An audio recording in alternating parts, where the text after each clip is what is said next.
আসসালামু আলাইকুম। শিমুল ভাই বলছেন নাকি? ওয়ালাইকুম আসসালাম। কিন্তু কে? হ্যাঁ, আমি তো শিমুল বলছিলাম।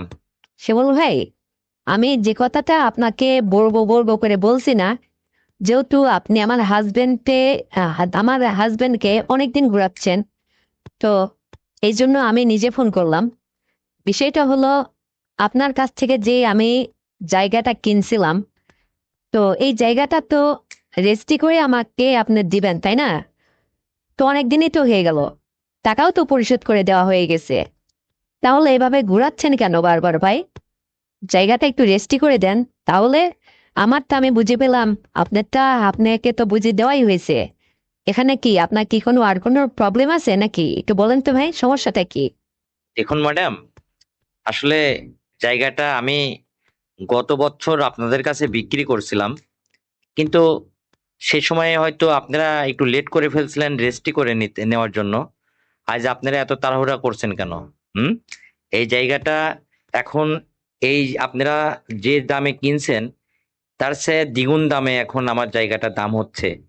এখন আপনারা রেজিস্ট্রি করে নিলে আরো আমাকে 2 লক্ষ টাকা দিতে হবে, আর তা না হলে পরে আমি অন্য পার্টিকে জায়গা বিক্রি করে আপনার টাকা আপনাকে ফিরিয়ে দেবো, বুঝলেন? তাছাড়া আমি দিতে পারবো না।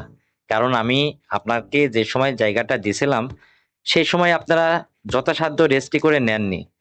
তো অনেক লেট যখন করেই ফেলছেন, টাকা আপনি যতই আমাকে পরিশোধ করে দেন, বোঝেনই তো জায়গা জমির ব্যাপার। এখন আমি অন্য পার্টিকে জায়গাটা একটু দিতে যাচ্ছি, বা তাদের কাছ থেকে একটু বেশি টাকা নেব এবং আপনার টাকাটা আপনাকে ফিরিয়ে দেব। আপনাকে আমি রেজিস্ট্রি করে দিতে পারবো না। আর যদি আপনি রেজিস্ট্রি করে নিতেই চান তাহলে আপনার ওই টাকায় হবে না, আবার আমাকে নতুন করে 2 লক্ষ টাকা দেন, তাহলে আপনাকে আমি আমার জায়গাটা রেজিস্ট্রি করে দেবো, বুঝলেন? আপনার হাজবেন্ডকে আপনি এই কথাটা বলে বলে দিন, তাকে এই জন্য আমি বারবার ঘোরাচ্ছিলাম। হা হা রে, শিমুল ভাই, আসলে এটা কি আপনার নীতির কথা হলো? আপনার আদর্শের কথা হলো এটা? এইরকম নিয়ম নীতিতে কি জায়গা বেচা কিনা হয় বলেন? আমি আপনাকে টাকা পরিশোধ করে দিয়েছি, এখন জায়গা জমি কেনা বেচায় একটু একটু দেরি হতেই পারে, তাই না? তো সেই ক্ষেত্রে হয়তো রেজিস্ট্রি করে নিতে আমার একটু দেরি হয়েছে। এখন যদি আপনি এই জায়গাটা অন্য কোথাও বিক্রি করতে চান, তাহলে এখানে তো দুর্নীতি হয়ে গেল।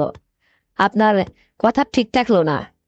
তো আপনি যখন এটা লোভ করছেন, আসলে এটা আপনি ঠিক করছেন না, মোটেও ঠিক করছেন না, বুঝছেন? দেখুন ম্যাডাম, আপনি যত কথাই বলেন না কেন, কাজ হবে না। টাকা আমাকে 2 লক্ষ দিতেই হবে, তা না হলে আমি আপনাকে জায়গাটা রেজিস্ট্রি করে দিতে পারবো না, বুঝছেন? এটাই আমার শেষ কথা। এখন আপনি ভেবেচিন্তে যা হয় করুন, এটা আমার কোনো দেখার বিষয় না। দেখুন শিমুল ভাই, মনটা একটু শীতল করেন, একটু নম্রতা, একটু ভদ্রতা, দুটোই একটু আমার সঙ্গে একটু আচরণটা একসঙ্গে করেন। মানে আপনি এভাবে উত্তেজিত হচ্ছেন কেন? আর এভাবেই বা আমাকে চেট করছেন কেন? আসলে আমরা যদি আইনের মাধ্যমে আপনার কাছ থেকে নিতে যাই, অনেক পেঁচা একুচি, অনেক ভেজাল হবে। তার চেয়ে দুজনে যদি একটু কম্প্রোমাইজ করে আসি, তাহলে কি হয় না ভাই? আপনি একটু সুদৃষ্টি রাখেন। আর তাছাড়া আপনার সঙ্গে আমাদের তো একেবারেই খারাপ সম্পর্ক ছিল না, গুড সম্পর্ক ছিল বিধায় আপনার জায়গাটা আমরা কিনতে পেরেছি। তো এখন আপনি একটু সিদ্ধান্ত নিন যে জায়গাটা আসলে আমাকে রেজিস্ট্রি করে দেবেন। তো এই শর্ত সাপেক্ষে আসলে আপনার কতটুকু চাওয়া পাওয়া আছে, মানে একটু সেফটি ফেস করেন, আমি এটাই বলছি আর কি। কারণ দেখেন ভাই, আমার হাজবেন্ড জাহিদ সাহেব, সেও একটা জব করে, আমিও একটা জব করি। এখন দুজন মিলে অনেক কষ্টে এই সংসার মেনটেন করে এই ফ্ল্যাট বাড়িতে বাসা বাসা বাড়ি থেকে মানে ভাড়া দিতে হয়। বুঝিনি তো আজকাল জিনিসপত্রের কত দাম। তার মধ্যে থেকে একটু সঞ্চয় করে অল্প একটুখানি আপনার কাছ থেকে জায়গা কিনছিলাম। এখন যদি আপনি এভাবে আচরণ করেন ভাই, আমাদের উপর একটু প্রেশার ক্রিয়েট করেন, তাহলে তার পেরে ওঠে না ভাই। একটু সুদৃষ্টি রাখেন, একটু মনটা নরম করেন, তাহলেই হবে ভাই। আর তাছাড়া দেখেন ভাই, টাকা পয়সা পৃথিবীতে মানুষের সবসময় একরকম থাকে না, আজ আছে তো কাল নেই। কিন্তু এই যে নীতি, আপনার এই নীতি আদর্শ, এটাকে একটু ঠিকঠাক রেখে একটু চলার চেষ্টা করেন ভাই। আমরা ভেজাল পাকাইতে চাচ্ছি না, বা কাউকে যে এর মধ্যে নিয়ে আসতে যাচ্ছি না তৃতীয় পক্ষকে। শুধু আপনি আর আমি এটা মিট করলেই হবে। বলুন আমাকে কি করতে হবে এর জন্য। দেখুন ম্যাডাম, আমি আসলে এই বিষয়ে আপনার সঙ্গে আর কি বলবো। আমি তো আপনাকে সাফ সাফ কথা বলেই দিয়েছি যে রেজিস্ট্রি করে নিতে হলে আপনাকে টাকা দিতে হবে, ব্যাস। এখন আপনি টাকা যদি দিতে না পারেন, তাহলে তো আমি অন্যকে এই জায়গা জমিটা বিক্রি করে অন্যের কাছে দিতে বাধ্য হব। আপনার টাকা আপনাকে ফিরিয়ে দিব। তা না হলে তো হবে না। স্যাক্রিফাইসের কথা এখানে আসবে কেন? আমি স্যাক্রিফাইস কি করব? আপনি আপনাকে স্যাক্রিফাইস করে আমার কি লাভ হবে, কি বলেন? আমার তো এখান থেকে আরেকটু কিছু পাওয়ার চেষ্টা আমি করছি, যেহেতু আপনি লেট করছিলেন এই জন্য আর কি। আমার কি লাভ হবে বলুন? শিমুল ভাই, আমি বলছিলাম যে মানে টাকা পয়সা বাদে কি অন্য কোনো মাধ্যম দিয়ে আপনার সঙ্গে মিট করতে পারি না আমি? তার মানে কি? ঠিক আমি ক্লিয়ার বুঝলাম না, আমাকে একটু বুঝিয়ে বলুন তো। ও মাই গড, শিমুল ভাই আপনি বুঝতে পারেননি আমার কথা? মানে দুনিয়াতে কি টাকা পয়সাই সব? হুম? টাকা পয়সা ছাড়া কি আর কোনো মাধ্যম দিয়ে কোনো কিছু পরিশোধ করা যায় না, মিটাই নেওয়া যায় না? বলেন। হুম? আপনি বোঝেন না কেন? মানে আপনাকে না হলে আপনি 2 লক্ষ টাকা চাইছেন, সেখানে না হয় আমি দিলে 1 লক্ষ টাকা আপনাকে দেব, কিন্তু তার চেয়েও যদি বেশি কিছু দামি সম্পদ আপনাকে দিই গিফট করে, তাহলে কি মিট হয় না ভাই? হুম? মানে এরকম কোনো একটা কিছু আর কি, মানে বুঝে নেন। একটু বুঝলেই আর কি হয়, না বুঝলে তো আপনাকে আমি বুঝাইতে পারবো না, বুঝছেন? হুম হুম। দেখুন ম্যাডাম, আপনি যেটা বলছেন এরকম হলে তো হতো, কিন্তু আচ্ছা, কিন্তু এটা কি করে সম্ভব? আপনার দ্বারা কি এটা সম্ভব হবে? মানে টাকা পয়সা আমার কম নাই, কিন্তু আপনার কথাই থাকলো, কিন্তু কিভাবে সেটা সম্ভব? আর আপনিই বা কিভাবে সাহস করে আমাকে এমন বলছেন, আমি ঠিক বুঝতে পারছি না। মানে আপনি আমাকে কোনো আহ বেড়ার জালে ফাঁসাইতে চাচ্ছেন না তো? মানে কোনো বিপদে পড়বো না তো আমি? একটু বুঝিয়ে বলুন, মানে আমার আবার ভয়ও লাগে। তা না হলে কিন্তু আমি কঠোরতাই অবলম্বন করব, বুঝছেন ম্যাডাম? আমাকে একটু বুঝিয়ে বলুন তো, বিষয়টা কি? আপনার মতো লোকদের এইভাবেই সাইজ ত্যাগ করতে হবে, তা না হলে হবে না, বুঝছেন? এই হ্যালো। হ্যাঁ বলেন ম্যাডাম। এই আপনি গুনগুন করে কি যেন একটা বলছিলেন মনে হচ্ছে। না, তেমন কিছু না, ওই আর কি, মানে অন্য কথা। এসব বাদ দেন। বলছিলাম যে শিমুল ভাই, আপনি আসলে কি বলবো, মানে আপনি যেভাবে চান আমি সেভাবেই রাজি। মানে বুঝতে পারছেন ব্যাপারটা? তবু আমার ওই টাকা দিয়ে আর নতুন করে দেওয়ার সামর্থ্য আমার নাই। কারণ আপনি তো বুঝতেই পারছেন যে আমি কত কঠোরতার মধ্যে জীবনযাপন করছি। এই ফ্ল্যাট বাড়িতে ভাড়া থেকে, এই যে নিজে সংসার চালাতে হয়, মাসে মাসে ভাড়ার টাকা দিতে হয়।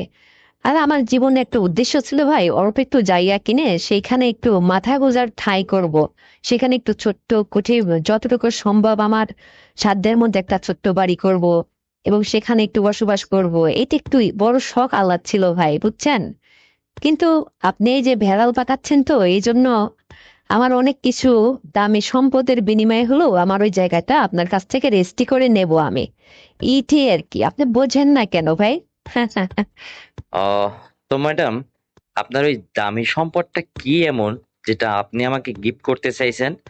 আর টাকা দিবেন না অথচ আপনার ওই সম্পদটুকু আমাকে দিবেন, সেটা কি? একটু বুঝিয়ে বলুন না। মানে তাহলে আমি ক্লিয়ার হতাম, এখনো আপনি মুখের মধ্যে রেখেই কথা বলছেন। একটু বুঝিয়ে বলুন তো। ও বাবা! হুম, ভাজা মাছটা উল্টাই খাইতে পারেন না আপনি শিমুল ভাই। আপনি এখনো অনেক বোকা আছেন দেখছি। মনের মধ্যে শুধু লোভ আর লোভ, কিন্তু অনেক কিছু আপনি এখনো বোঝেন না। আমি যে আপনাকে কি দিতে চাইছি এইটাই এ পর্যন্ত বুঝতে পারলেন না একটা ছেলে মানুষ হয়ে। হুম, এই না আপনার ছেলে? হুম হুম। আরে ভাই, আমি একটা মেয়ে মানুষ হয়ে আপনাকে কি এমন দিতে পারি আপনি বোঝেন না? আর আমার বা কি এমন আছে যে সেটা আপনাকে ওইটা বাদে দিব? আমার মূল্যবান সম্পদ যেটা আছে সেটাই আপনাকে দেব। আপনি বোঝেন না কেন? হুম? একটু বোঝার চেষ্টা করুন। সেটা আপনি আপাতত একটা বারের জন্য যেভাবে নেবেন আমি সেভাবেই আপনাকে দিব। আর এই জন্য আপনাকে আমি অফারটা করছি। যদি এর মাধ্যম দিয়ে আমার ওই নতুন করে টাকা দিতে না হয়, তাহলে বাস ঝামেলা চুকে গেল। আমি এটাই আর কি বলছিলাম আপনাকে। ও বুঝতে পারছি এবার। তো এতক্ষণে তো আমি ক্লিয়ার হচ্ছিলাম না, কারণ আপনাকে নিয়ে এরকম জল্পনা কল্পনা আমার মনের মধ্যে ছিলই না। এখন যেহেতু আপনি নিজে নিজেই আমাকে ক্লিয়ার বুঝিয়ে দিলেন, হ্যাঁ আমি বুঝতে পারছি। তবে ম্যাডাম শুনুন, আসলে সেটা কি করে সম্ভব? মানে বোঝেনি তো, আমরা তো টাকা পয়সাওয়ালা লোক। এখন এই শহরে সবাই আমাদের সম্মান করে। আর আপনার সঙ্গে যেটা আসলে আমি করতে চাইছি বা আপনি আমাকে গিফট করবেন, তো সেটা আসলে কিভাবে সম্ভব? মানে এইটা যদি হয়, হ্যাঁ আমিও রাজি। জান, আপনার আর টাকা পয়সা লাগবে না। কিন্তু আপনাকে তো দেখছি আমি, আপনি তো ম্যাডাম ভারী সুন্দরী। হুম, আমার অবশ্যই পছন্দ। কিন্তু আমি ভাবতেও পারিনি যে নতুন করে টাকার বিনিময়ে আমি আপনার কাছ থেকে এটা পাবো। এটা তো আমার ভাবতেই অবাক লাগছে, বুঝছেন? ভালোই হবে। তা ঠিক আছে, কবে কখন এটা হবে আর সেটা কি করেই বা সম্ভব, এটা আমাকে একটু বিশ্লেষণ করে বলুন। তাহলে আমি ঠিক সেই মোতাবেক আপনার কাছ থেকে টাকার বদলে ওইটা নেব। বলুন তো ম্যাডাম। শিমুল ভাই, আমি আপনাকে বলি, আপনি মনোযোগ সহকারে আমার কথাটা একটু শুনুন। মানে ব্যাপারটা হলো, আমার হাজবেন্ড এই তো 3 তারিখে উনি ওনার যেখানে জব করে ঠিক সেখানে চলে যাবে। উনি বাসায় ছুটিতে আসছিল, এখন ওনার ছুটি শেষ হয়ে গেছে, চলে যাবে। তারপরে আমার বাসাটা ফাঁকা। আর এই ফাঁকে 2 দিন বাদেই আমি আপনাকে ফোন করব। আপনি আমার বাসায় চলে আসবেন। আসলে তারপরে আপনাকে আদর আপ্যায়ন করতে যা যা লাগে সব করব। বুঝতে পারছেন ব্যাপারটা, নাকি আরো ক্লিয়ার করে বলবো আমি? হুম। জি ম্যাডাম, আমি এখন ক্লিয়ার হলাম যে কিভাবে আসলে আপনি আপনার মূল্যবান সম্পদ আমাকে গিফট করবেন। হ্যাঁ, এভাবে হলে হয়। তবে আপনার বাড়ির কি আর কোনো সদস্য নাই যারা আসলে বুঝতে পারবে বিষয়টা? মানে আমি চাইছি উপর আল্লাহর, আপনি আর আমি ছাড়া যেন কেউ বিষয়টা না জানে। এমনকি আপনার হাজবেন্ডও বুঝবে না যে কি দিয়ে কি হয়ে গেল। এবং আমি আপনার সঙ্গে একবার এটা, আপনি যদি আমাকে সুন্দরভাবে আপ্যায়ন করেন না, তাহলে পরের দিন এসে আপনাকে জায়গা জমিটা রেজিস্ট্রি করে আমি দিব। হুম। আপনার হাজবেন্ড বুঝতেই পারবে না কি দিয়ে কি হলো, কিন্তু আমি এটা গোপন রাখবো। ঠিক আছে, আপনি আমাকে ফোন করলেই হবে, আর আমি তো বুঝতেই পারছি। এই তো শিমুল ভাই, আপনি এইবার লাইনে আসছেন। হ্যাঁ, কিন্তু আমার ওই একই কথা শিমুল ভাই, জানেন? মানে আমরা দুজনে এই টাকার বিপরীতে এইভাবে যে মিট করছি, এইটাই যেন কখনো কেউ বুঝতে না পারে। বুঝতে পারছেন? আর আমার হাজবেন্ড, সে তো কখনো বুঝবেই না যে আমি গোপনে আসলে টাকার পরিবর্তে কি দিয়ে কি করলাম। আর আপনিও তাকে কোনো প্রেশার ক্রিয়েট করবেন না, এটা তো প্রশ্নই ওঠে না। আমি আপনার সঙ্গে আমার এটা যথাসাধ্য গিফট করব, তার মধ্য দিয়ে আপনি কিন্তু পরবর্তী সময়ে আমাকে ওইটা রেজিস্ট্রি করে দিতে হবে। আর এইটা যদি আপনার ঠিকঠাক কথা না রাখেন, তাহলে কিন্তু বুঝে নিত আমি সমাজের মানুষকে সবকিছু জানিয়ে দেবো উল্টাপাল্টা ভাবে। এরকম কোনো কাজ করবেন না, কিন্তু দুর্নীতি করবেন না। কারণ আপনাদের মতো মানুষকে আসলে আমাদের বিশ্বাস করতে একটু ভয় হয়। কারণ ওই যে একবার টাকা নিলেন, জমি আমাকে দিয়েই দিছেন এই কথা বললেন, পরে 1 বছর হয়তো দেরি হয়ে গেছে, আর এখন বলছেন যে আপনি অন্য জায়গায় জমিটা আবার বিক্রি করুন বেশি দামে, আমাদের কাছে আবার 2 লক্ষ টাকা দাবি করে বসলেন। তো আপনাদের নীতি তো ঠিক নাই। এই জন্য আপনাকে বলছি যে এমন কোনো আমার এই মূল্যবান সম্পদ যেটা আমি আমার হাজবেন্ডে আমার স্বামীকে ছাড়া আমি কাউকে দিই না, সেটা আপনাকে দিতে চাইছি। আসলে টাকা পয়সার হববন্টনের কারণে এইটা দিব। আর এর বিনিময়ে যদি আপনি আমার সাথে দুর্নীতি করেন, তাহলে ভাই দুনিয়াতে আমার বেঁচে থাকার চেয়ে না থাকাই ভালো। বুঝতে পারছেন? এই ধরনের কোনো ভুল কাজ করবেন না। তারপরে যদি আপনি আমার মন জুগায় চলেন না, আমি দিনের পর দিন আপনাকে খুশি করব গোপনে। সেটা একসময় হয়তো মানে আরো সম্পর্কটা গাঢ় হবে। বুঝলেন ব্যাপারটা? খুশি মনে যা হয় খুশি মনে দুজনে করব, এটা কেউ বুঝবে না ভাই। শুধু আপনার নীতি ঠিক রাখবেন, ব্যাস, হয়ে গেল। ওকে ম্যাডাম, তাহলে আপনি আমাকে কবে ফোন করছেন? উম আমি ঠিক আসলে ফোন করব আপনাকে 3 তারিখে। আর 3 তারিখে ঠিক সন্ধ্যার পরে রাত 8টা যখন বাজবে তখনই আপনাকে আমি ফোন করলে আপনি একটু আমার বাসায় চলে আসবেন এবং আসার জন্য একটা সোর্স হাতে রাখবেন, কোনো ফাইল অথবা কোনো কাগজপাতি এ ধরনের কিছু হাতে রাখবেন। যদি আশেপাশের মানুষ কোনো কিছু মিন করে আমাকে জিজ্ঞেস করে তাহলে বলবো ওনার কাছ থেকে আমি জায়গা জমি কিনছি এবং সেটা দলিলপত্র হয়তো নিয়ে আসছেন, এটা আর কি বুঝাই দেব, মানে এরকম একটা ইস্যু নিয়ে আসবেন, বুঝতে পারছেন? তারপরে আমার বাসার মধ্যে এমন কেউ থাকে না যে যেটার প্রশ্নের সম্মুখীন আমাকে হতে হবে, বুঝতে পারছেন? আর আমার বাসাতে তো শুধু একটা কাজের মেয়ে কাজ করে দুবেলা রান্না করে দিয়েই চলে যায়, তো ওইটা ম্যাটার করে না। এই তো হলো কথা। এই নিয়ে কোনো টেনশন আপনি করেন না, বুঝছেন? ঠিক আমি আপনাকে 3 তারিখে সন্ধ্যা অথবা রাত্রে 8টার পরে আমি আপনাকে ফোন করলে আপনি চলে আসবেন, এটাই লাস্ট কথা, বুঝছেন? তো ঠিক আছে, অনেক কথাই তো হলো, এখন একটু রাখি নাকি? আচ্ছা, কথা তো শেষ হয়েই গেল। আর আমি আসলে এভাবে চাইছিলাম না, যেভাবে আসলে আপনি আমাকে নিয়ে গেলেন অন্য অন্য পন্থায়। তা ঠিক আছে, এভাবেই হবে। টাকা পয়সা তো আর আমার কম নাই, সমস্যা নাই। আর আপনার ফোনের অপেক্ষায় থাকলাম। ওকে, আল্লাহ হাফেজ। ঠিক আছে শিমুল ভাই, আল্লাহ হাফেজ। ভালো থাকবেন ভাইয়া, অবশ্যই আমি আপনাকে ফোন করব। আল্লাহ হাফেজ। আসসালামু আলাইকুম বন্ধুরা, আশা করি আপনারা সবাই ভালো আছেন। আমিও খুব ভালো আছি আপনাদের দোয়ায়। তো আজকে খুবই আকর্ষণীয় গল্প আপনাদের শেয়ার করব, চলুন শুরু করা যাক। আর হ্যাঁ বন্ধুরা, তার আগে আপনাদের কাছে আমার একটাই রিকোয়েস্ট, আমার এই এত কষ্ট করে গল্পটি আপনাদের জন্য নিয়ে আসছি, আপনারা এই গল্পটি সম্পূর্ণ শুনবেন, তাহলে খুবই খুবই মজা পাবেন।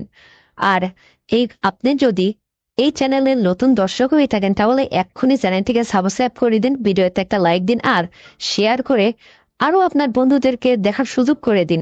তো চলুন শুরু করা যাক আজকের সেই মজার আকর্ষণীয় গল্পটি। আমার নাম শোভা। আমার হাজবেন্ড ডিফেন্সে চাকরি করত, উনার পোস্টিং ছিল চিটাগাং। আর আমি ধনের দুলালি। আমার বাবা মা খুবই অর্থবর্তী মানুষ ছিল তারা, তাদের আমি একটাই মেয়ে। তো আমাকে আসলে তারা কলেজ লাইফ থেকে বিয়ে শাদী দিয়ে দিল।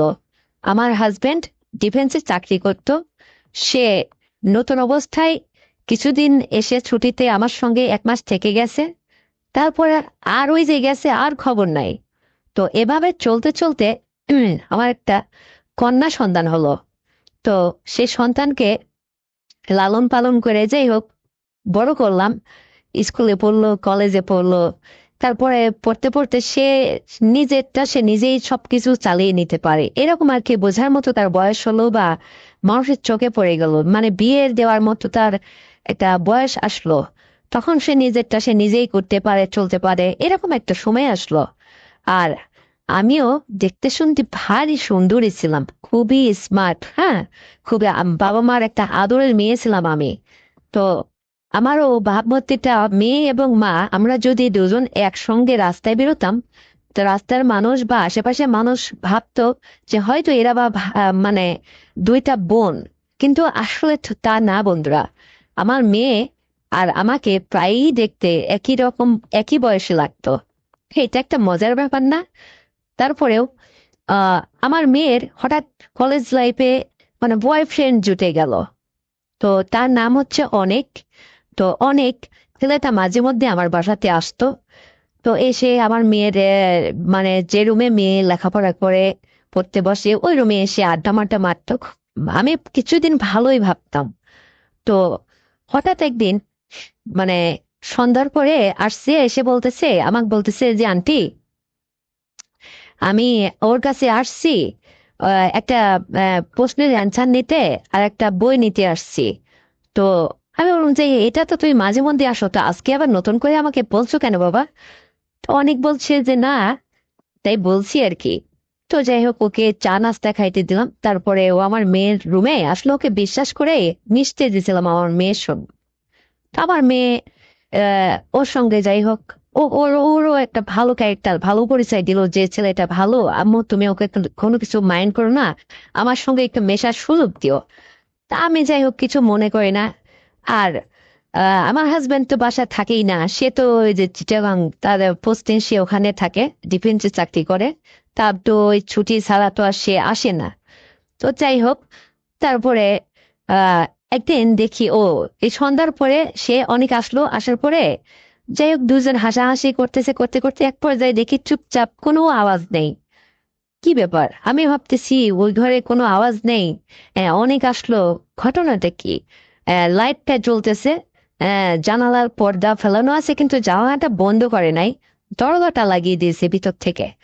তো এখন আমি পর্দাটা একটু সরিয়ে উঁকি মেরে দেখি। কি আর বলবো বন্ধুরা, মানে মেয়ে পাহাড়ের মতো, আমার মতোই তো, সে স্বাস্থ্যবান মেয়ে, মানে সে ওর সঙ্গে দারুণ ভাবে লিপ্ত হয়ে খুবই মানে ইয়ে করতেছে, খুব একেবারে। ওইটা দেখে না মানে আমার খুবই খারাপ লাগতেছিল, বা ভিতরে একটা চাহিদাও জাগলো যে কি ব্যাপার। আমার হাজবেন্ড থাকে হচ্ছে চিটাগং, সে কতদিন বাদে বাদে আসে, আর এদিকে আমার মেয়ে মানে তার কোনো অভাবে নেই, সে দারুণ একটা মানুষ জুটিয়ে নিয়েছে আর খুব করে সে চালাচ্ছে। তো যাই হোক, মানে মেয়ের ওইটা দেখলাম আর অনেক তাকেও বেশ, ওইটা দেখে আমি খুব অনেককে খুবই পারদর্শী ভাবলাম যে হ্যাঁ, অনেক মনে মনে ভাবলাম সে অনেককে দিয়েই হবে, কারণ অনেক যেভাবে আমার মেয়েটার সঙ্গে, মানে এটা দেখে আমি আসলে অবাক হয়ে গেলাম। এত সুন্দরভাবে ওরা, আর আমার হাজবেন্ড ওই কোথায় পড়ে আছে, কবে আসবে। তো আমি ওদের ডিস্টার্ব করলাম না। যাই হোক, মনে মনে ভাবলাম যে আমি আমার মেয়েকে শাসন বারণ যেটাই করি পরে করব, ওদের যদি বুঝতে দিই যে এটা আমি টের পেয়ে গেছি, তাহলে কালকে আমার বাড়িতে মানে বিয়ের প্রস্তাব আসবে আমার মেয়ের। তো এইটা আসলে ওদের কিছু না বুঝতে আমি চুপি চুপি বাইরে থেকে জানালার ফাঁক দিয়ে ওইটা দেখে মানে আমি একটু আনন্দ বা মজা নিচ্ছিলাম যে দারুণ ভাবে সে ও মানে ইয়া করতেছে, হ্যাঁ দুইজনেই মানে আনন্দ আত্মহারা। তো ওদের ওইটা দেখে যাই হোক আমি আর খুব ভালো লাগলো। তো আমি মনে মনে টার্গেট করলাম যে অনেক তো আমার মেয়ের বয়ফ্রেন্ড, তাহলে অনেককে যদি ম্যানেজ করে একটু আমার বিষয়ে অগ্রসর করায় নিতাম, মানে আমারও হয়তো মেয়েও খুশি থাকতো, মেয়েরও হতো, বা অনেকেরও এই বাড়িতে আরো আসার লাইসেন্সটা ভালোভাবে হতো। এইতে এরকম একটা সিদ্ধান্ত মনে মনে নিয়েই বসলাম। তো যাই হোক, অনেক তারপর থেকে আসলেই মানে মেয়ে যতটুকু মাখামাখি বা গল্প গুজব ওর সঙ্গে ফ্রি মাইন্ডে লেখাপড়ার বিষয় হোক আর যে বিষয় হোক কথা বলতো, তার চেয়ে বেশি আমি অনেককে আমার কাছে ডাকতাম যে বাবা তুমি আমার রুমে আসো, টিভি দেখো, বসো। এই গল্প গুজব নানান বিষয় নিয়ে হাসাহাসি করতে করতে অনেককে যাই হোক আমি একটু কাছে ভেড়ানোর চেষ্টা করলাম। তো অনেক ইদানিং কালে দেখ খেয়াল করতে লাগলাম যে আমার মেয়ের কাছে না এসে আমাকে বলে আন্টি ভালো আছেন, কোথায় আপনি, আমাকে খুঁজে বের করে ও আমার রুমে বসে আমার সঙ্গে যা গল্প গুজব করতো, হাসাহাসি করতো, এভাবে করতে করতে অনেকের সঙ্গে আমি একটু ফ্রি হয়ে গেলাম। আমি মাঝে মাঝে ওকে কিছু কঠিন কথাগুলো সহজ ভাবে বলে ফেলতাম। তো ও একটু লজ্জা লজ্জা ভাব দেখতাম, তারপরে ও যেন এটা সহজ ভাবে নিত। আর আমি তো ওর চারিত্রিক সম্পর্কে জেনেই গেছি যে ও আসলে কোন টাইপের। ওকে যদি একটাবার লজ্জা ভাঙানো যায়, তাহলে আর কোনো সমস্যাই থাকবে না, আমার জন্য একদম সহজ হয়ে যাবে। তা আমি এইভাবে চেষ্টা করতে করতে এক পর্যায়ে দেখি যে ও আসলে আমার প্রতি কেমন যেন একটু তাকানো বা কথাবার্তায় একটু এলোপাথারি আস্তে আস্তে এগুচ্ছে, বা চেষ্টা করতেছে আমার সঙ্গে এইভাবে মেশার জন্য। তো যাই হোক, তারপরে অনেককে বললাম যে অনেক, আমার মেয়ে যখন কলেজে থাকবে তখন তুমি চুপি চুপি বাবা আমার বাসায় একটু আসো তো। তো বলতেছে কেন আন্টি, কিছু বলবেন আপনি? তাই বললাম যে হ্যাঁ, তোমার সঙ্গে আমার কিছু গোপন কথা, প্রাইভেট কথা আছে, যেটা আসলে আমার মেয়ে থাকলে আমি তোমাকে বলতে পারছি না। আমার মেয়ে যখন কলেজে থাকবে ঠিক এই টাইমে আমি যদি তোমাকে ফোন করি, তাহলে তুমি আমার বাসাতে এসে আমার সঙ্গে একটু দেখা করবে, একটু চা নাস্তা খেয়ে যাবা, আর তোমার সঙ্গে আমার কিছু পার্সোনাল কথা আছে।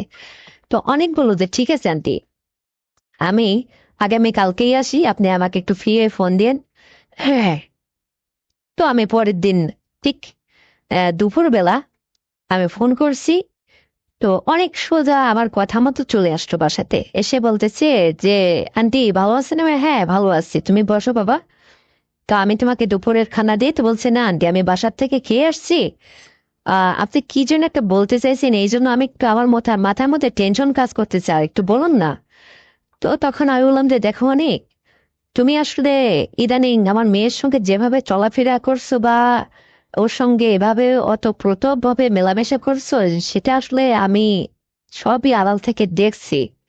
তো বলছে, না না, আমি কি কি কি এমন করছি আন্টি, আপনি এই সমস্ত কি বলছেন? অসম্ভব, আপনি কি কোনো কিছু মাইন্ড করছেন? তাই বললাম যে না, হ্যাঁ, কোনো কিছুই মাইন্ড করিনি বাবা।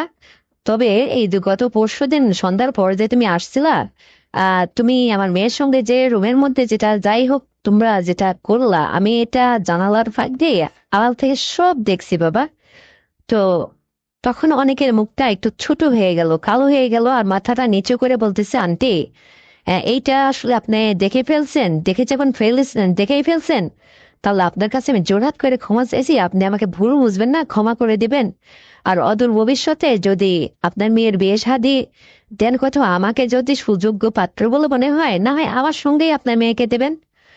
তো হ্যাঁ, আমি তখন বললাম যে হ্যাঁ, তুমিও যেহেতু ব্রিলিয়ান্ট স্টুডেন্ট বা তোমার ফ্যামিলিও ভালো, সেটা পরেরটা নয় পরে দেখা যাবে।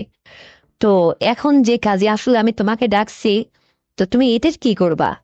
তখন অনেক বলছে, যেমন আন্টি আমি আপনার কথা ঠিক বুঝলাম না। তো আমি বললাম যে তুমি এদিকে এসে আমার ঘরে বসো। তো অনেক বসলো সোফাতে বসে, যা টিভি দেখতেছে। তো আমি আমার বাইরের সমস্ত কাজকর্ম সেরে আমার গেটটা লাগিয়ে দিয়ে আসলাম। এসে বলতেছি যে অনেক, তোমাকে আজকে আমি একটা কথা বলবো, বা তুমি যদি আমার এই কথা রাখো, তাহলে তুমি আমার মেয়েকে পাবা, আর তা না হলে আমার মেয়েকেও পাবা না, বা তোমার নামে আমি নালিশ করব বড়দের কাছে তুমি যেটা করছো। তখন অনেক আরো যেন ভয়ে, মানে টেনশনে কেমন যেন কাসুমুসু করতেছে, আর আমার দিকে তাকায় ভয়ে ভয়ে বলতেছে, আন্টি প্লিজ আপনি আমাকে আর সাজা দেবেন না, ভয় দেবেন না, আমি ছোট মানুষ। আপনি যা বলবেন আমি এখন থেকে আপনার কথা মতোই চলবো, আপনি কি বলবেন বলুন।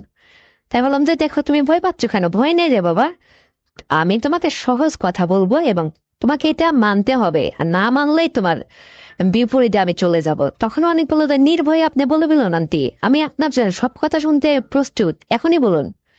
তখন আমি বললাম যে শোনো, এখন আমার মেয়ে তো বাসাতে নেই, আমার মেয়ে 4টায় আসবে, আর এখন দুপুরবেলা আমার বাসাতে এমন কোনো লোক নাই, কাজের পিঠে সে সকালে রান্না করে দিয়ে চলে গেছে, শুধু তুমি আর আমি, আমি বাইরে গেটটা লাগিয়ে দিয়ে আসছি, কেউ আসবে না। তোমাকে আমি কি বলতে চাইছি তুমি কি বুঝতে পারছো বাবা? তখন ও বলে যে না আন্টি, আমি এখন পর্যন্ত বুঝে বুঝে উঠতে পারিনি, আমার সাহসে কুলাচ্ছে না, আপনি কি বলবেন? তখন আমি বললাম যে সুন্দর করে আমার দিকে তাকাও, ভালো করে দেখো, আমাকে কি তোমার পছন্দ হয়?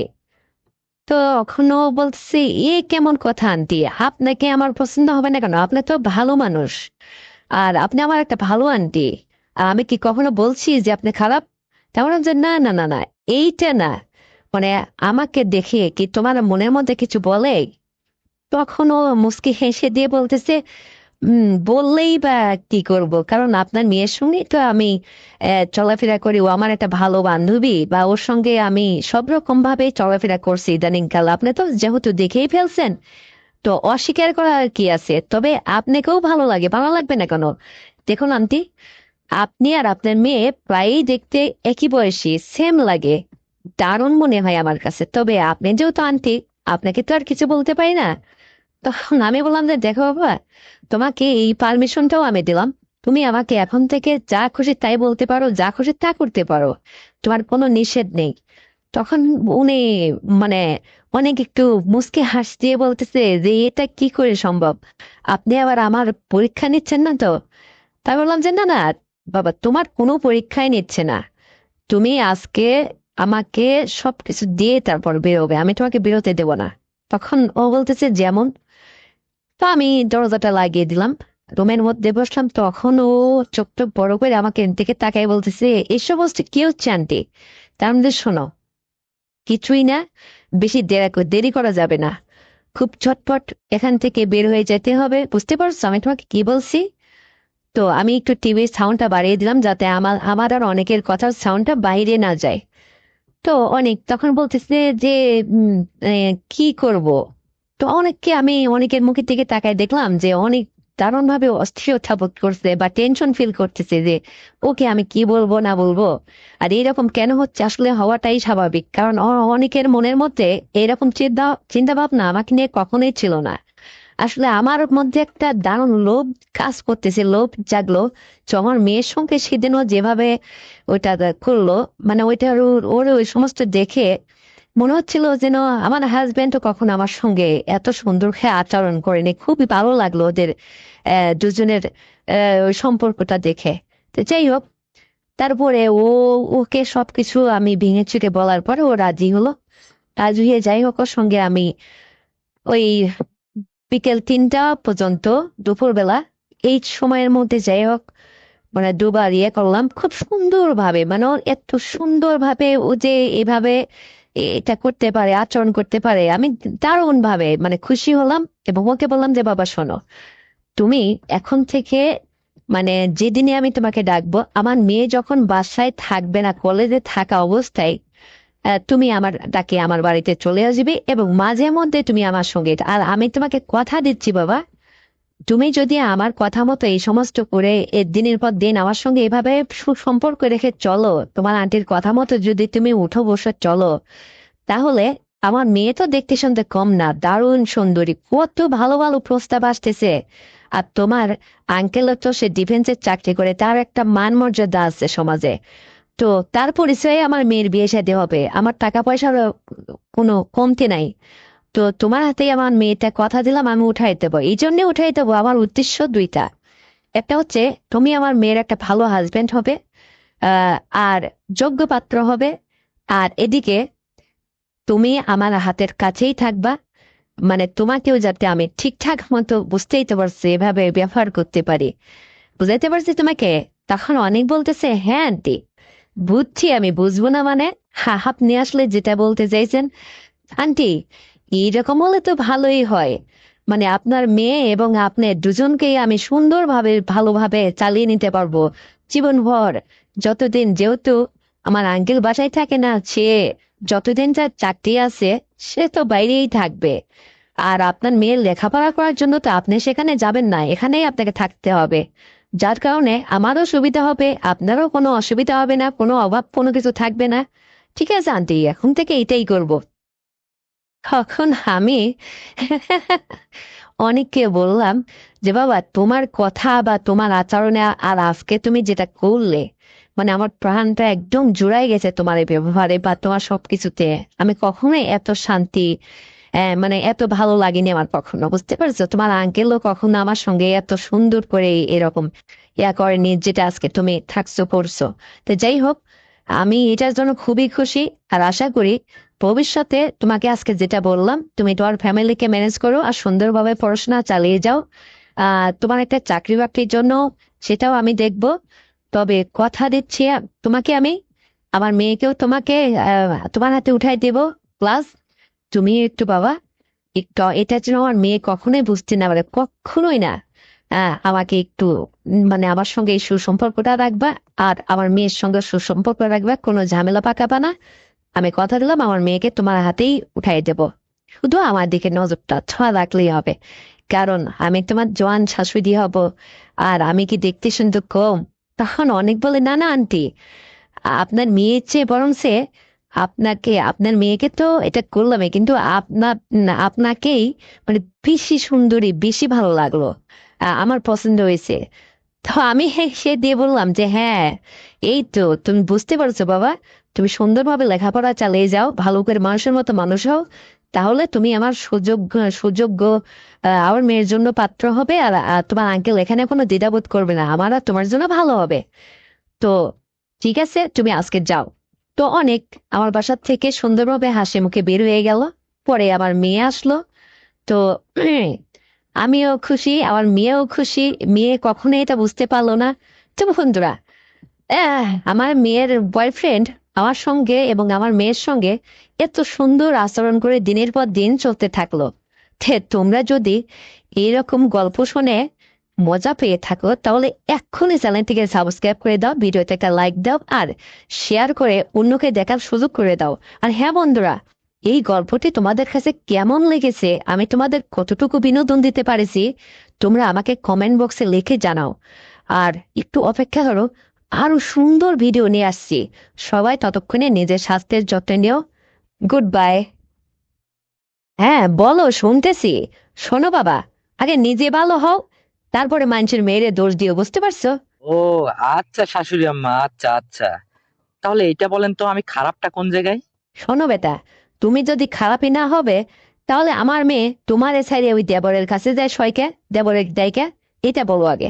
ও আজকাল তাই? তা ভালো কথা। তাহলে আপনি আমারে খারাপ বলতেছেন কেন? কাজটা তো রং করছে আপনার মেয়ে, আপনার মেয়েরে জিজ্ঞেস করেন।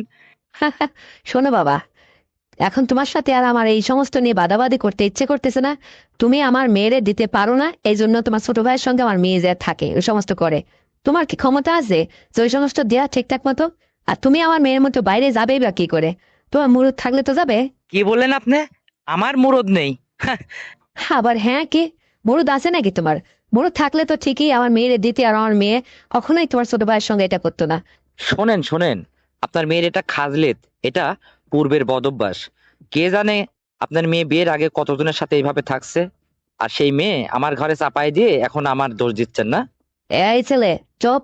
খবরদার আজে বাজে কথা বলবেন আমার মেয়ের সম্পর্কে। আমার মেয়ে অনেক সুন্দরভাবে লালন পালন করে তাতে সুশিক্ষিত করে তুলছিলাম। আর শোনো, এরকম অভ্যাস আমাদের ফ্যামিলিতে কোনো রেকর্ড নেই। আর তুমি একটা সুপুরুষ দেখে বিয়ে দিয়েছিলাম, দেখতে শুনতে উঁচু লম্বা, কিন্তু তোমার মধ্যে শুনতে পেয়েছি যে তুমি নাকি আমার মেয়েকে ঠিকঠাক মতো দিতেই পারো না ওইটা। এটা কি সত্যি নাকি? আমার মেয়ে বলে যে ওই মাসে একদিন দিলে আর দেখাই করে না, সে আমার কাছে থাকতে ভয় পায়, যে আমি কখন এটা চেয়ে আসবো। আর আমার মেয়ে তো জোয়ান মধ্যে কম না, আমার মতোই। আবার এই জন্য আমার মেয়ের হয় না দেখে তোমার ছোট ভাইয়ের সঙ্গে সে থাকে, মাঝে মধ্যে এটা করে। আর এটা যখন তোমরা বুঝেই ফেলছো, এটা তোমাদের মানতেই হবে, না মেনে কি করবে? আর তোমার যদি মুরত থাকতো যে তুমিও তাহলে বাইরে টাইরে যাইতে।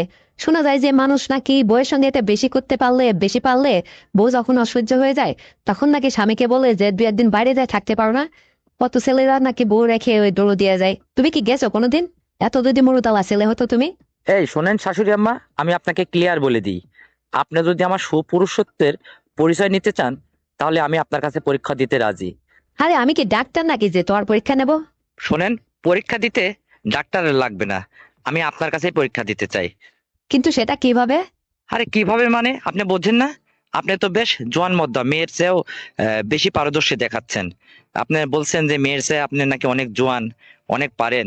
তো একটা দিন আমারটা নিয়ে দেখেন, দেখেন কত বড় কত মোটা, আপনি কতটা পারেন দেখি আমি আপনার একটু একটা দিন দেখে সারি। এত মরুতালা ছেলে তুমি। ঠিক আছে, তুমি আজকে চলে আসো, পারবা আসতে? আজকে তোমার তা আমি নেবো। দেখি তোমার শ্বশুর বাড়িতে নেই, আসো দেখি আমি তোমার পরীক্ষা নেবো তুমি কত পারো। এই ছেলে, তুমি কিন্তু আমার মেয়েরে পাওনি। আমি তোমার শাশুড়ি। আর আমার মেয়ের চা আমি কিন্তু জোয়ান মোদ্দা বেশি, কোল ভরা। তুমি আমারে যদি নড়াইতে পারো তাহলে বুঝবো যে হ্যাঁ তুমি একজন সুপুরুষ।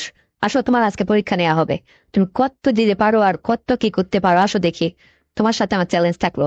দেখেন শাশুড়ি আম্মা, আপনার সঙ্গে আমি চ্যালেঞ্জ ধরতে চাই না, আমি শুধু এটাই বলতে চাই যে আমি যদি আপনাকে ঠিকঠাক মতো পরিপূর্ণভাবে দিতে পারি, আর আপনার যদি খুশি থাকেন, আপনাকে আমি খুশি করতে পারি পরিপূর্ণভাবে তৃপ্তি দিয়ে, তাহলে বুঝবেন যে আমি ঠিক আছি। তখন তো আপনার মেয়ের দোষ আপনি দেবেন নাকি? হ্যাঁ, তুমি যদি আমার কাছে পরীক্ষায় পাশ করতে পারো, তাহলে তো আমি আমার মেয়ের দোষই দেব। তাহলে কি আজকে চলে আসবো? হ্যাঁ, যেহেতু তোমার শ্বশুর আজকে বাড়িতে নেই, আর সে কয়েকটা দিন আসবেও না, এটা একটা সুযোগ দেয় তোমার পরীক্ষা নেয়ার। শোনো, যদি আমি তোমাকে বলি যে একটা রাতের মধ্যে কমপক্ষে 4 থেকে 5টা বার, অর্থাৎ ফজরের আযান পর্যন্ত আমাকে ঠিকঠাক মতো পরিপূর্ণভাবে তৃপ্তি দিতে হবে, আমাকে খুশি করতে হবে, দেখি যে তোমার ওইটা ঠিকঠাক আছে নাকি। তুমি যদি আমার কাছে পাশ করতে পারো, তাহলে শুধু আমার মেয়ের দোষ দেব না, ওই সাথে তোমাকে আমি কিছু উপহার দেব। সেটা তুমি আমাকে মাঝে মধ্যে আমার মেয়ের সঙ্গে যখনই তোমার দ্বন্দ্ব হবে বা কোনো কিছু হবে, তোমার যদি কোনো কিছুতে কম পড়ে, সেটা আমি তোমাকে চালিয়ে নেব। এই যে আমি থাকলাম, আমি তোমাকে এইভাবেই দেব, চিৎ কাঠ উপুনে যেভাবে তুমি চাইবে, যত খুশি, যত মন, সেভাবে আমি তোমাকে আপ্যায়ন করব। তুমি শুধু আমার কাছে একটা বার পরীক্ষা দাও, আর সেটাই আজকের রাত, তুমি আজকেই চলে আসো। আজকের থেকে শুরু হবে। আমি সুন্দর করে সেজে গুজে দারুণ ভাবে থাকবো, তোমাকে দারুণ ভাবে নিজেকে প্রদর্শন করব। দেখি যে তোমার ওইটা খারাপ হয় নাকি, ইয়ে হয় নাকি। তারপরে তুমি কত পারো, কিভাবে এই কি করো, এইটা আমি তোমার পরীক্ষা নেব। তারপরে আজকে যদি তুমি আমার কাছে এইটা ঠিকঠাক মতো দিয়ে আমাকে আওলাচালা করে ফেলতে পারো, আমি একদম চূর্ণ বিচূর্ণ হয়ে যেতে চাই, তোমার সুখের সাগরে ভাসতে চাই। এইটা যদি তুমি আমাকে করতে পারো, তাহলে আমি সারাক্ষণ ওই মেয়ে যা বলবে সে মেয়ের কথা আমি শুনবো না, আমি মেয়েকে দোষী করব। আমি ভাববো যে আমার মেয়ে বানোয়াট কথা বলে, আসলে এটা তার বদ অভ্যাস। এই জন্য সে তার এক তরকারি খাইতে ভালো লাগে না, তাই সে তার দেবরের সাথে এটা করতেছে, এটা আমি জানবো। কখনো তোমাকে আর ভবিষ্যতে আমি দোষী করব না। আর শোনো, আমার পরীক্ষায় পাশ হলে শুধু তাই না, তুমি সারা জীবনের জন্য আমার মতো জোয়ান শাশুড়িকে পাবে। তুই পরিপূর্ণভাবে সবসময় এসে তৃপ্তি সহকারে আদর আপ্যায়ন করবে, ওইটা দেবে। বুঝতে পারছো? হ্যাঁ, বুঝতে পারছি। কিন্তু আমিও আপনাকে বলে রাখি, শোনেন, আমার শ্বশুর যা জীবনে আপনাকে দিতে পারেনি আমি আপনাকে আজকে তাই দেব। আপনি বুঝবেন যে আসলে আমি কি জিনিস। কিন্তু আমি আপনাকে এখন মুখে বললে বোঝাতে পারি না। বৃক্ষ তোমার নাম কি, ফলে পরিচয়। আপনার সঙ্গে আসলে আমি ওখানে যে অ্যাক্টিভ হই, যখন আপনার সমস্ত কিছু পেয়ে আমি মুগ্ধ হব বা আমি আমার মনটা চাঙ্গা হবে, তখন আমি আপনাকে দিলে আপনিই বুঝতে পারবেন যে মাসের কয়টা দিন যায় আর এটা কেমন সুপুরুষ। বুঝতে পারছেন? আপনি আমার পরীক্ষা নেবেন, নেন, কিন্তু ভবিষ্যতে কি হবে সেটা পরের কথা। আপনাকেই যে আমার করতে হবে তার তো কোনো মানে নেই। কিন্তু আপনার মেয়েকে একটু ভালো করার চেষ্টা করেন, যাতে সে এক তরকারি খাওয়া অভ্যাস করেন, ভবিষ্যতে আর আমার ছোট ভাইয়ের সঙ্গে এগুলা যাতে না করে। বুঝতে পারছেন? আরে বাবা, ও ছেলেবেলে মানুষ, ভুলভ্রান্তি একাত্তর করতেই পারে। সেটা আমি এখন বুঝতে পারছি, কারণ তোমার সৎ সাহস দেখে যে আসলে তোমার দুর্বলতা আমার মনে হয় নেই। কিন্তু ও অযথা তোমাকে মিথ্যা অপবাদ দিয়ে আমার কাছ থেকে বাঁচতে চাইছে, আমি এখন বুঝতে পারতেছি। কারণ তোমার যদি সৎ সাহসটা নাই থাকতো, তাহলে এই মুহূর্তে তুমি আমার কাছে এই যে চলে আসতে চাচ্ছ, এটা তুমি আসতে ভয় পাইতে বাবা, আমি এখন বুঝতে পারতেছি। তবে তুমি হ্যাঁ, সত্যিই আসো, আমি সত্যিই তোমারটা নেব। আর তুমি আমাকে সুন্দরভাবে একদম, মানে আমার এখানে এসে আমাকে যেভাবে তুমি চাইবে, মানে তোমার যে আইটেম যেভাবে খুশি তুমি, তোমার ওইটা যত মোটা যত বড় হোক, ওটা দেখে আমি কেয়ার করি না। আমার খুব নিতে ইচ্ছা করতেছে, আমি নেব। কারণ তোমারটা নিলে আমি বুঝতে পারবো যে ওরা আসলে বেশি হয় না কম হয়। আর শোনো, তোমারটা নিয়ে যদি আমার আজকে ভালো লাগে, তাহলে কিন্তু প্রতিনিয়ত আমাকে এটা মাঝে মধ্যে তোমাকে দিতেই হবে। সেটা মেয়েকে আমি দেখবো, কিন্তু তোমার আমি তোমার কাছে অনুরোধ করে বলতেছি, আমাকে চালাতে হবে। কারণ এখন যেহেতু তোমার সঙ্গে আমি এই বিষয়ে ফ্রি হয়েই গেছি, একটা কথা বলি বাবা, শোনো। তোমার শ্বশুর আমাকে অনেক দিন ধরে এইভাবে ঠিকঠাক মতো দিতে পারে না। এত করে বলি যে হার্বাল খাও বা এটা ওটা খাই, একটু ট্রিটমেন্ট হও, নিজে সুস্থ করো, সুস্থ থাকো, তারপরে আমাকে এটা দাও, কিন্তু সে ওই সমস্ত চেষ্টা করে খায়, কিন্তু ঠিকঠাক হচ্ছে না। সে নিজেই আসলে দুর্বল। এই জন্য তোমারটা আমার নিতে হবে। আর তোমার সঙ্গে এই ঝগড়া বা কথা কাটাকাটির মাঝখানে দিয়ে যদি এ বিষয়ে আমি এখন ফ্রি হতে পারছি, এই জন্য যেহেতু মেয়েরাও প্রবলেম সলভ হবে, মায়েরও সলভ হবে। বুঝতে পারছো? এই জন্য বলতেছি যে তোমারটা আজকে রাতে যদি নিয়ে নেওয়ার পরে আমার পড়াটা জোড়ায়, তুমি একদম বাবা আমাকে করে আওলা জ্বালা করে ফেলবা, মানে এদিক সেদিক। বুঝতে পারছো? আমার খুবই ইয়ে উঠছে, আমার নিতে ইচ্ছে করতেছে। জানো, আমি তোমাকে দারুণ ভাবে অনেক সুন্দর করে আদর আপ্যায়ন করবো, এটা দেব। তুমি এতটাই খুশি হবে যে তোমাকে আমার মেয়ে ইতিপূর্বে এত সুন্দর করে দেয়নি। তুমি অনেক সুন্দর করে মুখেই কি আর হাতেই কি আর চোখেই কি কোনো বাধা দেব না, যা করতে ইচ্ছা তুমি তাই করবে। শুধু আমি তোমার কাছ থেকে সুখী হতে চাই, ভালো আচরণ আশা করি। তুমি তোমার ইচ্ছাটা যাতে আমি পূরণ করতে পারি। হ্যাঁ, আপনি যদি আমার ইচ্ছা পূরণ করতে পারেন, তাহলে আমি মনে করব কি, যে আপনার মেয়ে যেটা পারে না সেটা আপনি পারছেন। আর নিয়মিত আপনি যদি সুযোগ দেন, তো ওই কথাই আমি আপনাকে দিনের পর দিন কিন্তু করব, আর এটা করতে দিতে হবে। বুঝতে পারছেন? কারণ আপনার মেয়েই পারে না, সে উল্টো দোষ আমাকে দিচ্ছে। এই যে এখন আমি আপনাকে বোঝাইতে পারতেছি। এই শোনো, আচ্ছা একটা সত্যি কথা বলো তো, মানে কেমন যেন আমার মধ্যে সন্দেহ হচ্ছে। মানে তোমারটা বেশি বড় বেশি মোটা, এই জন্য আমার মেয়ে পারে না, না কি? এই জন্য এই রকম মিথ্যা অপবাদ তোমার নামে উল্টো করে দিচ্ছে আমার কাছে, না কি? এই বিষয়টা একটু খুলে বলো তো। আরে হ্যাঁ, আপনি যেটা অনুমান করছেন এইটাই ঠিক। তাহলে তো ভালোই হবে বাবা। কারণ আমার তো ওই বেশি বড় মোটা ওইটাই লাগবে। আর শোনো, আমার তো ভালোই হবে, তাহলে তুমি তাড়াতাড়ি চলে আসো বাবা, আর একদম দেরি করো না। ওকে বলো যে আমার বাইরে একটু কাজ আছে, তাই বলে আজকে রাতটুকু কিন্তু আমাদের বাসায় থাকবে। থেকে সকালে একদম স্নান টান করে ফ্রেশ হয়ে খাওয়া দাওয়া করে তারপরে বাড়িতে যাইবে। বুঝতে পারছো? আমার খুব ভালো লাগতেছে বাবা তোমার ওই কথা শুনে। কারণ নিশ্চয় তোমার এটা অনেক বড়, আর নিশ্চয় আমার অনেক ভালো লাগবে, আমার পরানটা জুড়ায় যাবে। শোনো বাবা, তুমি একদম আউলে ঝাউলে ফেলবে, মানে কোনো নিষেধ দেবো না, কোনো বাধা দেবো না। তুমি সুন্দরভাবে ওইটা আমাকে ইয়ে করবে। বুঝতে পারছো? আমার যে কি ভালো লাগতেছে এখন শুনে, তোমার এই কথা শুনেই আমার সবকিছু কেমন যে ভিজে যাচ্ছে। বুঝাইতে পারবো না বাবা তোমাকে, তুমি তাড়াতাড়ি চলে আসো বাবা। আরে হ্যাঁ, আমি তো আসবই। কারণ আপনি আমাকে যে অপবাদ দিছেন, এই মিথ্যা অপবাদ নিয়ে আমি আর এই সংসারে থাকতে চাচ্ছি না। আপনার কাছে সঠিক পরীক্ষা দেব, সুপরিসর পরিচয় দিব, আপনাকে খুশি করব, আপনার পরানটা জুড়াই দিব, আপনাকে দেখিয়ে ছাড়বো যে আসলে আপনার এই মেয়ের জামাই কতটা পারদর্শী বা কতটা এইটা আমি আপনাকে সম্পূর্ণ বুঝিয়ে তারপরে আপনার বাড়ি থেকে আসবো, বুঝতে পারছেন? বাবারে, তাহলে ওই রাগে রাগে এসে আবার সবকিছু উল্টা পাল্টা হাওলা করে পেলো না? একটু দেখে শুনে থাকো। আরে না রে বাবা, আমি যেন আপনাকে রাজি খুশি করে সবকিছু করতে পারি, কখনো কোনো কিছুতে জুলুম করব না। আরে আপনি যেভাবে দিতে চাইবেন, যেভাবে নিতে চাইবেন, আমি আপনার কথার অবাধ্য হব না, তো সেইভাবেই দিব। ধৈর্য সহকারেই থাকবো, আদর আপ্যায়ন করব, যাতে আপনিও খুশি থাকেন, আমিও খুশি থাকবো।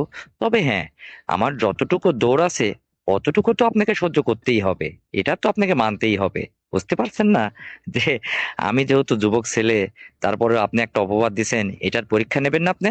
এটা তো নেবেনই, আপনার একটু তো সহ্য করতেই হবে, তাই না?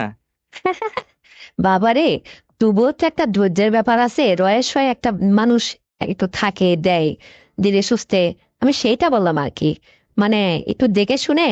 কারণ আমি তো সুন্দরী কম না, আমি তোমাকে মানে ছোট এটা পরে সুন্দর করে আলগা হয়ে, মানে তুমি দেখবা খুশি হবা, যেটা তোমার দেখতে মন চাই, যেখানে খুশি যা খুশি তুমি দেখলে ধরলে বা করলে, যাই করলে না করলে, মানে সবকিছু মিলে এক কথায় আমিও তোমাকে খুশি করব, তুমিও আমাকে খুশি করবে। তাহলে তো দুজন তৃপ্তি সহকারে মজা করতে পারবো, আনন্দ পাবো। আমি তোমাকে এইভাবে আনন্দটা দিতে চাচ্ছি। কারণ তোমারটা আমার নিয়ে খুবই শখ হয়েছে। তো আমি জানি যে তুমি আসলে পারবে, তোমার সৎ সাহস আছে না।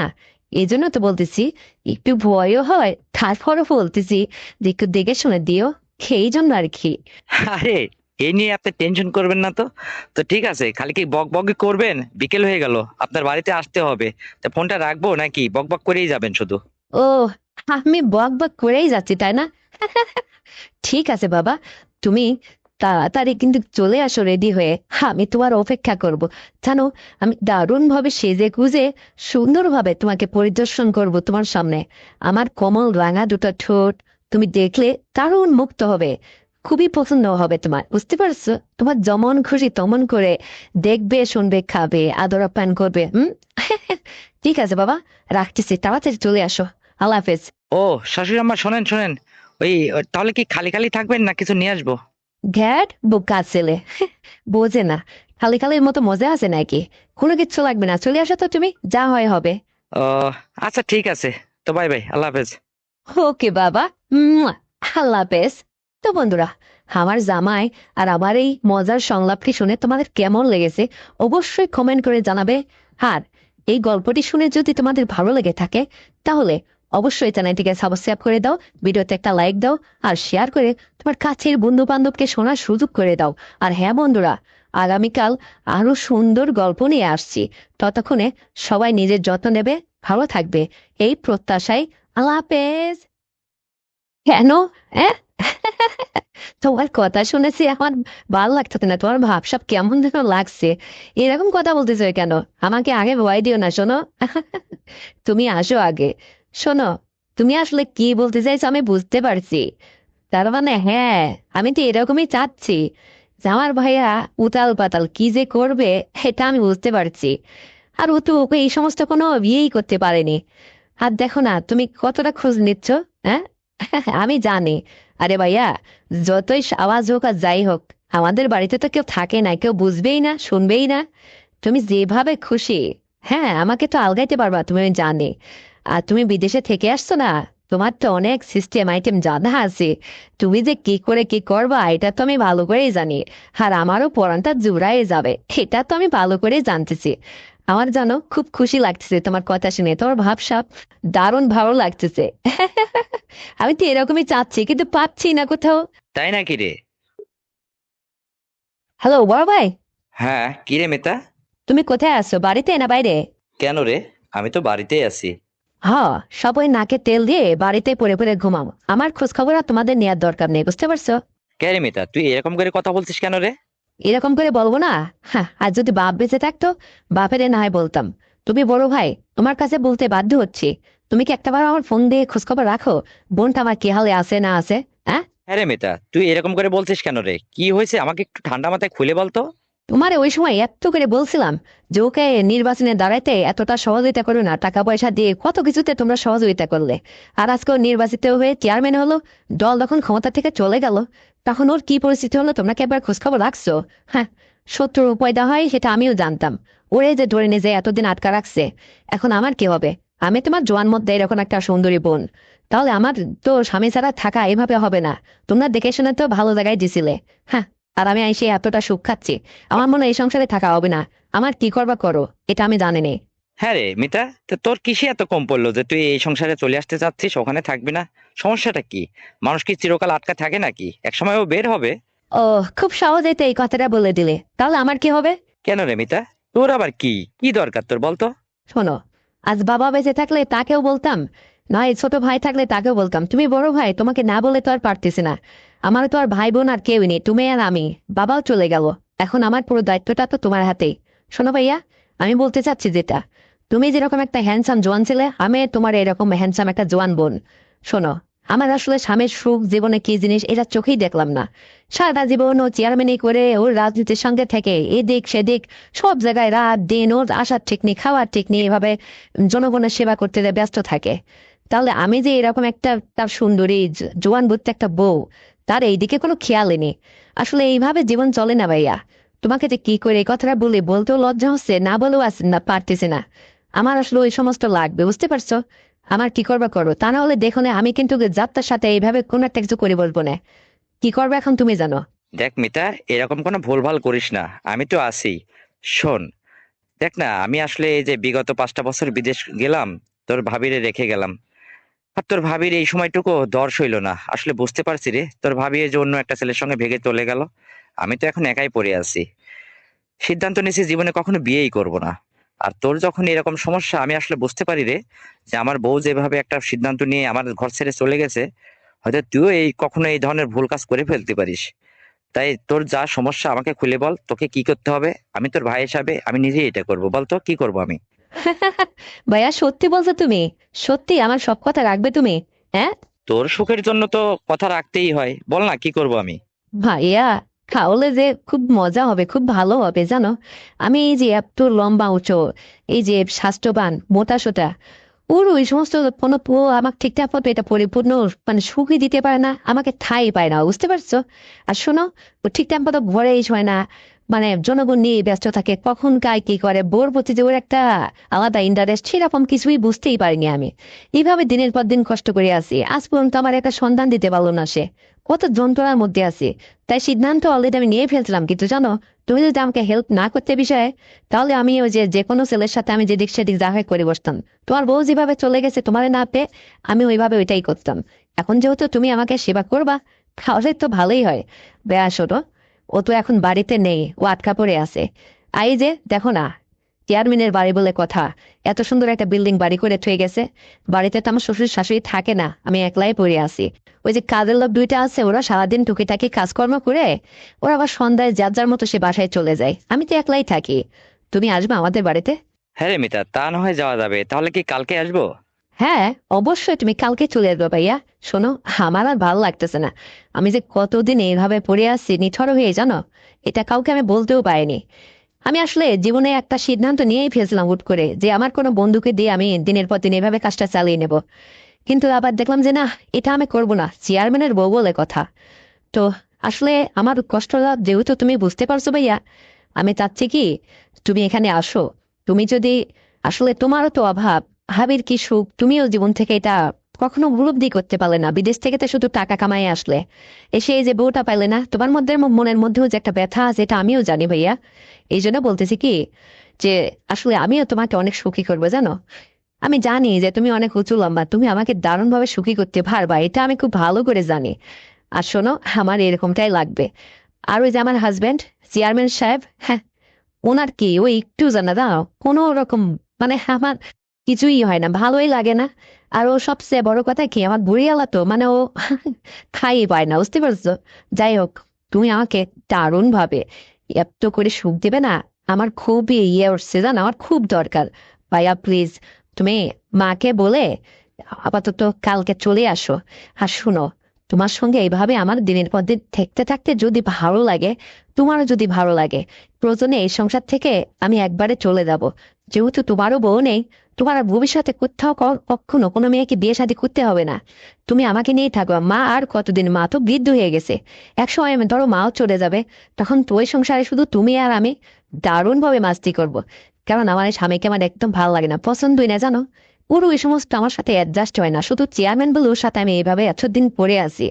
মান সম্মান বলে একটা কথা আছে না, কিন্তু আসলে সত্যিকারের কথা যেটা, যে একটা বউ তার স্বামীর কাছ থেকে যেটা আশা করে, সেটা ওর মধ্যে এরকম পরিপূর্ণভাবে নেই ভাইয়া। তারপরে ও আমার সঙ্গে যায় না। তোমরা আসলে ও বড়লোকের ছেলে বলে ওকে দেখে আমাকে বিয়ে দিছিলে, কিন্তু ও আমার কাঁধ অব্দি, একটু জান না কিভাবে আমার সাথে অ্যাডজাস্টই হয় না। আরে আমার যত সময় ধরে যা দরকার সেটা তো কখনোই মেটাতে পারে না। আর এই জন্য বলতেছি ভাইয়া, কালকে তুমি আসো, আমি তোমাকে জিত গা দুপুর যেভাবে খুশি, আর আমিও জানি আমি তোমার গোলবারা, তুমি সুন্দরভাবে আমাকে দিতে পারবে জানো। তুমি কালকে এসে আমাকে দারুণ ভাবে খুশি করো। আর শোনো ভাইয়া, তোমার জন্য আমি দারুণ ভাবে কালকে আয়োজন করবো, রান্না বান্না করবো। আর মিষ্টি নিয়ে আসো না কিন্তু, যেহেতু আমার শ্বশুর শাশুড়ি যেখানে থাকে না, মিষ্টির কোনো দরকার নেই। তুমি শুধু শুধু খালি খালি এসে 1 সপ্তাহ কমপক্ষে থাকো, এই 1 সপ্তাহের মধ্যে আমার একদম যা তা করে ফেলবা কিন্তু। তা না হলে হবে না, আমি কতদিন ধরে এভাবে পড়ে আছি, তুমি আসলেই বুঝতে পারবে জানো। আর তোমার বড় লাগলো যে, তোমার যদি ভালো লাগে, তাহলে মনে করো যে তুমি যদি সিদ্ধান্ত নাও যে তোমার সংসারে আমাকে নিয়ে যাবা, আমি সারা জীবন তোমার তোমার সাথে থাকতে চাই, তুমি আমাকে নিয়ে চালাবা। দেখো না, আজ 3টা বছর বিয়ে হয়েছে, আমার একটা সন্তান আদিও দিতে পারলো না, তাহলে ও কি করে এখন বোঝো। আর এই জন্য বলতেছি, সেই সুখ যদি আমার ভাইকে আমি করতে পারি সেই সুখে, তাহলে আমি সার্থক হব। তুমি আসো কালকে, কাউকে এই কথা বলার দরকার নেই। চুপি চাপে কালকে তুমি সোজা চলে আসো, আমি রেডি হয়ে থাকবো সেই যে গুজে, বুঝতে পারছো? হ্যাঁ। আচ্ছা ঠিক আছে, তা না হয় যাওয়া যাবে। দেখ না, তোকে আমাকে আমার যাওয়ার কথা শুনে কতটা খুশি লাগতেছে। আসলে জানিস, আমারও দরকার রে, তোর আর আমার তো পরিস্থিতি একই রকম। কিন্তু শোন, তোরা কি ফ্লোরে ঘুমাস নাকি তোর বক্স খাট আছে? না ভাইয়া, বক্স খাট হবে কেন, উঁচু খাট কেন? না এমনি, ওটা কি নড়বড়ে না এমনি ভালো আছে? কেন? হ্যাঁ, তোমার কথা শুনেছি আমার ভালো লাগতেছে না, তোমার ভাবসাব কেমন যেন লাগছে। এরকম কথা বলতেছো কেন? আমাকে আগে ভয় দিও না, শোনো। তুমি আসো আগে। শোনো, তুমি আসলে কি বলতে চাইছো আমি বুঝতে পারছি। তার মানে হ্যাঁ, আমি তো এরকমই চাচ্ছি যে আমার ভাইয়া উতাল পাতাল কি যে করবে, এটা আমি বুঝতে পারছি। আর ও তো ওকে এই সমস্ত কোনো বিয়েই করতে পারেনি। আর দেখো না তুমি কতটা খোঁজ নিচ্ছ। হ্যাঁ, আমি জানি। আরে ভাইয়া, যতই আওয়াজ হোক আর যাই হোক, আমাদের বাড়িতে তো কেউ থাকে না, কেউ বুঝবেই না, শুনবেই না।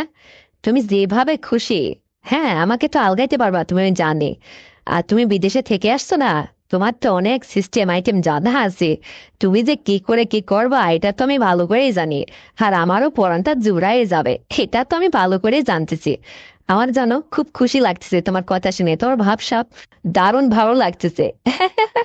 আমি তো এরকমই চাচ্ছি, কিন্তু পাচ্ছি না কোথাও। না রে মিতা, আসলে কি জানিস, তোকে খুশি করতে পারলে আমি নিজেও খুশি থাকবো।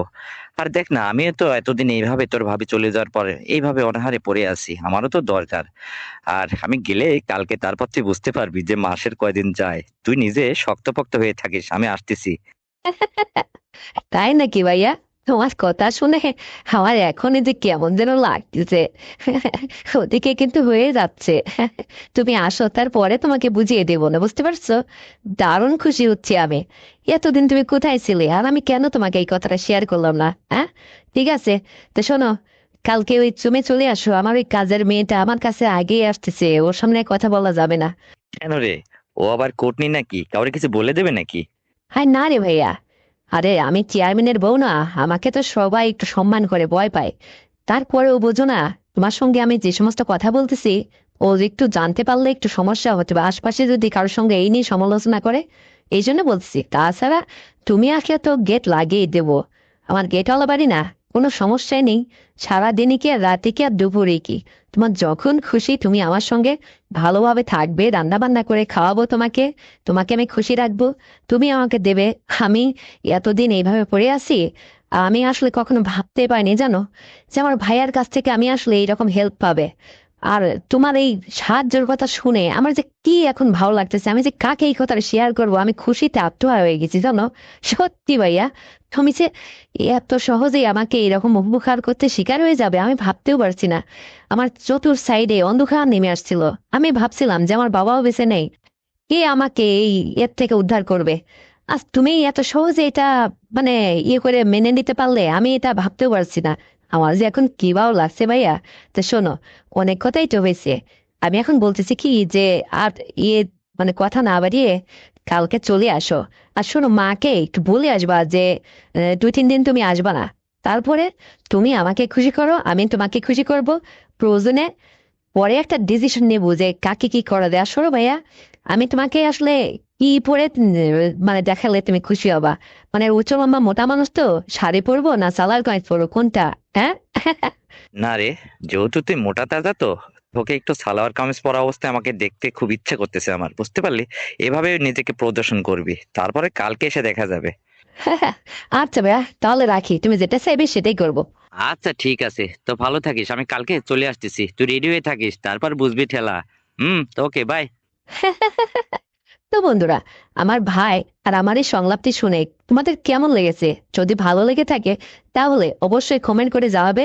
আর তুমি যদি এই চ্যানেলে নতুন দর্শক হয়ে থাকো তাহলে এখনই সাবস্ক্রাইব করে দাও, ভিডিওতে একটা লাইক দাও, আর শেয়ার করে তোমার কাছের বন্ধু বান্ধবকে শোনার সুযোগ করে দাও।